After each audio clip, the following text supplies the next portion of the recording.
भाई इसमें 500 रुपए का पेट्रोल डाल दो।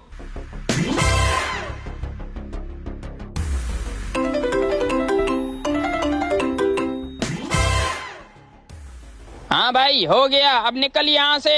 ये क्या बदतमीजी है, पेट्रोल डालो।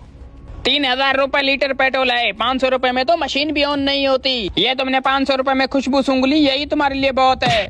चल निकल यहाँ से।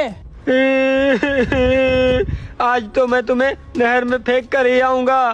तेरे तो खर्चे भी पूरे नहीं होते, तेरी वजह से मेरी जिंदगी बर्बाद हो गई।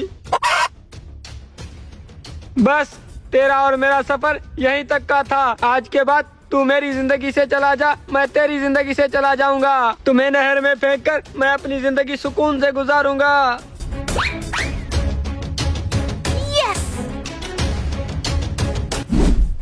ये कौन बेवकूफ नहर